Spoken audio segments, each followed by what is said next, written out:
Okay, I've got a little different angle on the light here. I have one of these articulated magnifying lamps. Here, let me just, I'm going to try and pan back and show it to you. Well, you know what, that's just going to ruin the shot, so let's just go from here.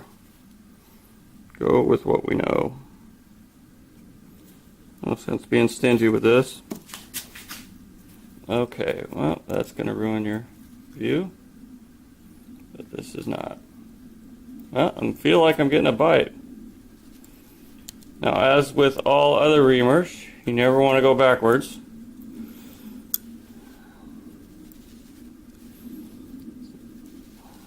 And I'm getting there. What I do want to do is, in order to keep from going overboard, I'm going to mark this as well. Or I just will. Actually, no, I don't have to worry about it because,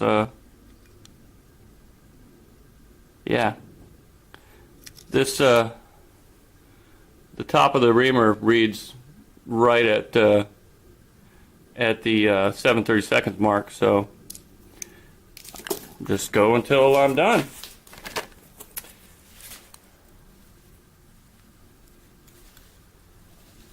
Yeah, it's in there. There's no way I'm getting this thing out without finishing the hole. Darn it.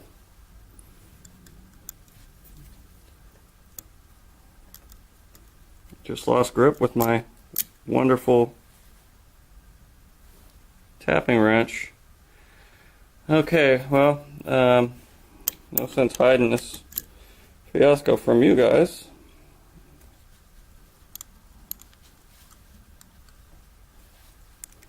Let me back it off a little bit. See if I can't get a better grip on it. I may have to go with my smaller one. I'm gonna have to take this thing out of here to get it back in there properly.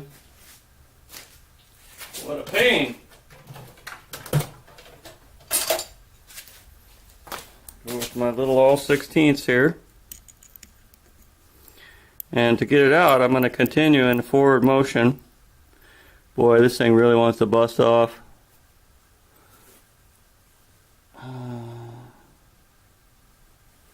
Okay, there we go.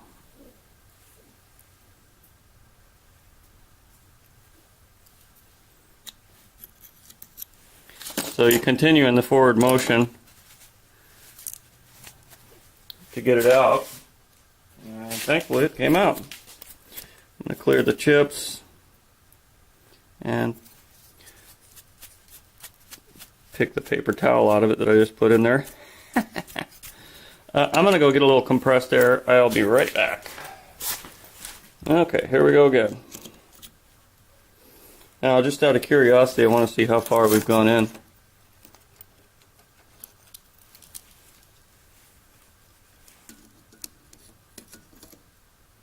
Huh, none. Oh no, okay, I'm sorry. We're at 200 thousandths, 203 thousandths now. What's in your way? Oh, the tap handle. Yeah, we're a little more than halfway.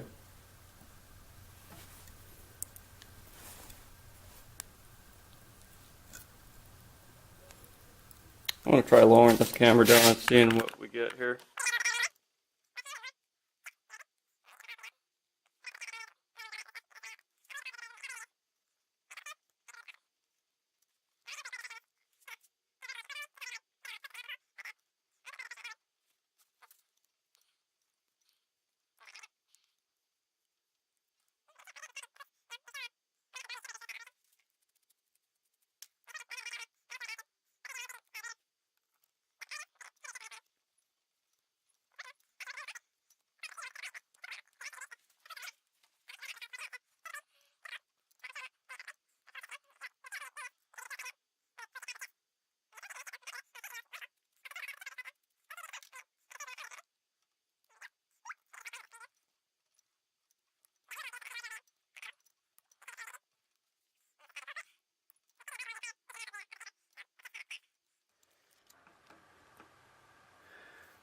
but they're not getting into every flute. It seems like it's every other flute.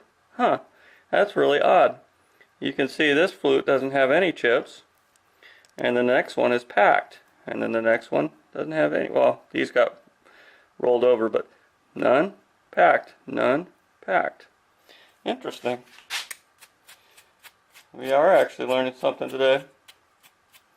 Now I wonder if that has to do with my staggered chip breaker pattern. It must. It really must have something to do with this staggered pattern. Next time I'm going to try making a heavier chip breaker. If you've seen the first video, you've seen the gullets in these chip breakers. So maybe I'll make a heavier one, you know, the truly roughing, and make this one the mid. Although I can't really see you passing 3 reamers through a taper pin hole. I actually don't see myself putting more than just one.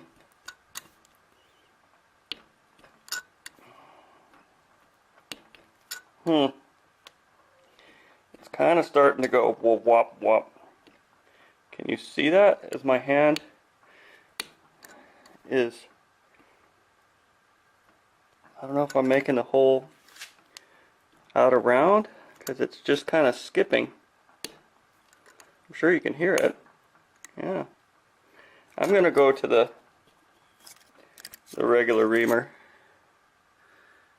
and see if that changes our luck any. I actually haven't even tried it. This roughing reamer may be totally unnecessary. Okay. Regular fluted reamer. Take 1. Oh yeah. That's much smoother.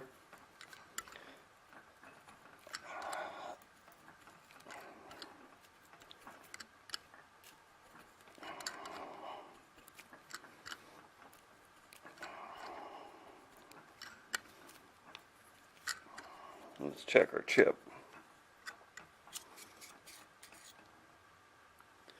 We're still getting them, and now it's every third flute is getting chips.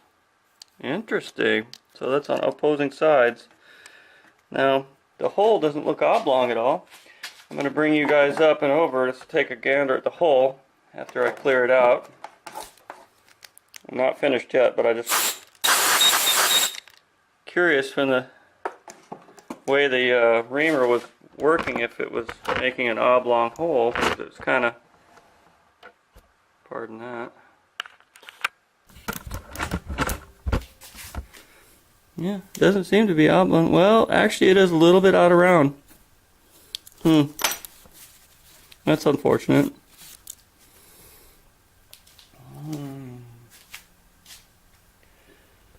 Okay. Back down so that you guys can have a better view. And we're back. So anyways, we just ran out of a battery there, so I stopped where we were, and I was just about done at the point when we finished. And I haven't taken it out, but I do want to at least measure right at, what I'm doing is I'm measuring right at the base of the tool as it enters the work, and hopefully that's giving me an accurate depth for the, or excuse me, accurate diameter. And it seems like we're pretty much 5,000 over. Oh darn it. Yeah, hold on, I'll show you.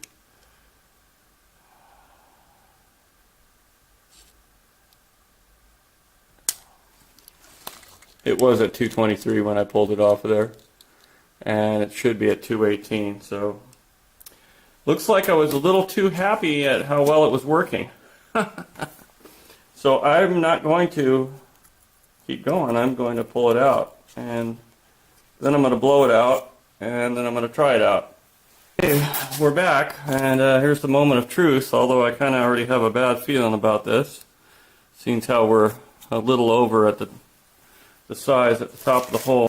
So we'll see.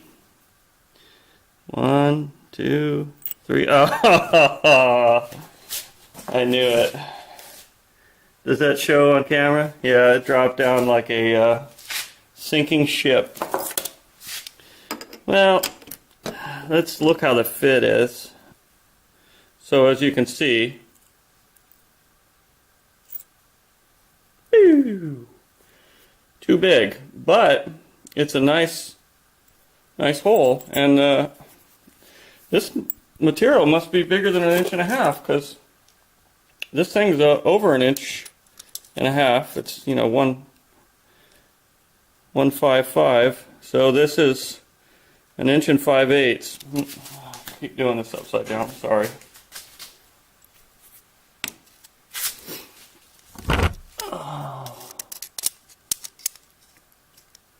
So I grabbed the wrong material, or I have two pieces of stock that look similar.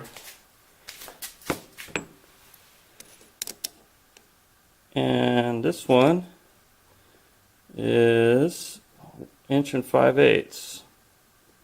So that's not why the hole is wrong. The hole is wrong because I just reamed it too far. I was enjoying the fact that it was cutting so well, and it just went too far. Now this is a little less than 1.5 inches, and it actually worked just fine. This is UHMW, and the hole is very, very snug. I can force it down if I need to, you know, but that's plastic for you. So, anyways, I don't call this a failure. It's just not a complete success.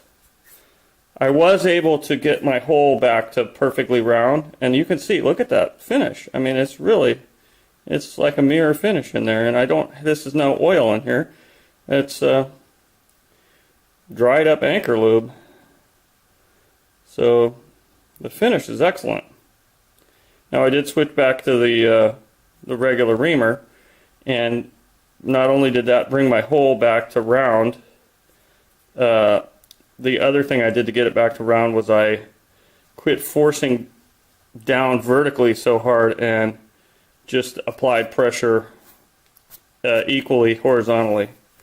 So anyways, pin's a little bit far in there. Let's see how deep, over deep I went. Okay, let's test that. Okay, 70 thousandths deep. That's a little less embarrassing. So that's that. Well, that's going to do it for this episode, guys. I want to say thank you very much for sticking with me on this and your patience with my editing software problems. Hope you possibly learned something. Maybe had a few laughs along with me. And I guess that's it. So, once again, thanks for spending some time with me out here on Knolltop Farms. My name is Chuck, and as always, aloha.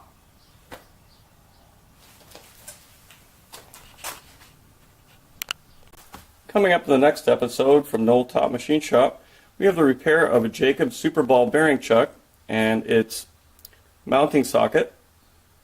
We're going to go ahead and bore this out and get it ready for a custom fit arbor.